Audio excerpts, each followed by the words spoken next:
We're still getting out of auto, and this is number 5 in the series, and we're talking about autofocus. There are 2 main types of autofocus that you're going to find on your camera.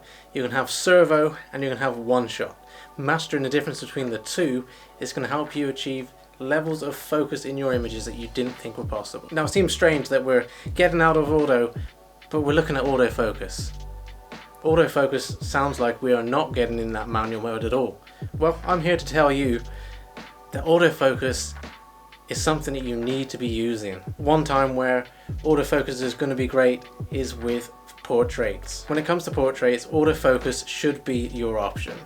Unless you're locked off on a tripod in a beautifully set up scene, autofocus is going to make sure that your subject is dead on, perfectly focused. Why am I saying that focusing is one of these things to keep in auto rather than go full on manual mode? I've said it before, and autofocus, when it works and when it's good and when you know what you're doing with it, it's just like autopilot. It is Jesus take the wheel. When I'm out and about, if it's not a perfectly staged up shot, then I'm going to be in autofocus. So let's roll through real quickly the differences between servo and one shot. Servo is the thing that you're going to be using if you've got a subject that's moving around. Servo is the bit that's going to be updating that focus point. It's going to be updating that focus point as you are about to take your shot. Or if you're on continuous shooting mode, it's going to be refocusing between each one. The opposite is true of one shot autofocus. It's going to focus one time in on the subject, and that's what you're going to get until you ask it to refocus again. Servo works incredibly well when you're touch to focus on the back LCD screen. It'll stay locked onto that subject as best it can. If it's a dog, if it's a person, if it's a whale moving around in the background, it's going to do its best to keep locked onto that target. One shot again is absolutely great if you're using a touch to focus. Maybe this is going to be for a landscape rather than something moving. One shot is going to be something static. Servo can be useful in situations where you might not be staying steady yourself, because it's constantly hunting and locking on to that autofocus point. It doesn't matter if your camera's moving, it's going to be adjusting for that. Whereas in one shot, if you pull halfway on that trigger, it's going to lock it in on that focus. If you move, it's not going to update where it's focused. Now this used to be a technique that some people used to use in one shot autofocus. You line up a shot, you get it autofocus on one thing, and then you keep it locked on that focus point, but you move it to reframe. Not something I'm big into these days, but something that certainly was useful in the early days of learning with my DSLR.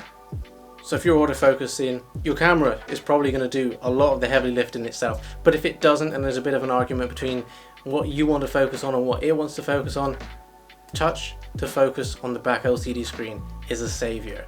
And something even better, a level up from that, is touch drag autofocus on the back LCD screen. As you're looking down through the EVF, the electronic viewfinder, you can touch and move a point with your thumb on certain cameras, and that changes the crosshairs of where you're going to be focused. The same is achieved on some models with a joystick on the back. Let's take a moment to really appreciate the face and eye tracking when it comes to autofocus. In some cameras, these are settings that you have to switch on in the menus, so be sure to look out for that if you've got one that requires that. Face and eye autofocus is an absolute savior if you're out just getting some rough and ready portraits of your friends, or just an impromptu, hey, this would look great, up, bang. And seeing how your camera locks onto that eye and it just doesn't let it go, no matter where you go, it's magic, and it makes things a hell of a lot easier. So Eye Detect Autofocus gets a big upvote from me. If you've got the option to use it, it should be switched on. One situation where manual is still king for me is with this old boy, the macro lens. In these situations, I'm going to be locked off, there isn't going to be any movement going on, and I'm going to have the time just to pick out the exact slither of focus that I want. And one top tip, if you are manual focusing with something like this, use the range window at the top. That's going to give you a great guide in feet or centimeters or meters of how far away your subject should be from your imaging sensor. Another time where I'm going to flip over to manual is when autofocus is having issues. It doesn't happen very often these days with updated mirrorless cameras and the incredibly quick focus lenses that come with them. But sometimes you'll be in a situation where it's hunting through to infinity and then back down to minimum. And that can be frustrating, especially if you're really trying to just nail a quick shot. That's when your reflexes are going to come in, and that's where you're going to go whoop, straight over the manual and try and get the best shot you can. And that would be a top tip of mine. Get comfortable in switching between manual and autofocus on your lens. Know where that is on your camera and lens pairing. Another thing I'd recommend doing is looking on your camera, maybe in the manual, and finding out where the autofocus mode switch is. Is it a nice easy button that you can hit and repeatedly just get when you need it, so that when you're out and about, you're just having to walk around, you're taking some landscapes, whoop, one shot, you switched it on, and then you're going to go straight into portrait, whap, you can get back into servo mode and enjoy that face detect.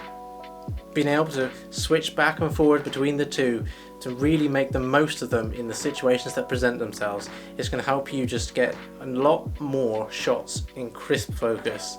Because let's face it, if the subject's not in focus, it doesn't matter how well you've composed the image, it doesn't matter how well you've implemented the exposure triangle from the first section in the Getting Out of Audio series, it's still going to look like a bit of a mess. Now, next up in the series is something that's going to be a little bit strange, because for some of you it's going to help out a load, and for the others it's not going to help one single bit, because in the next one we're going to be talking about white balance. So that was it, autofocus. Use it as your primary weapon and use that manual mode when everything is locked off. You're going to be using servo to keep up with any motion that's going on either in the camera or in the subject that you're looking at. You can be using one shot to pick that one pinpoint that you want to lock in on where nothing's moving and just nail it. I hope that was useful. I hope you enjoyed that.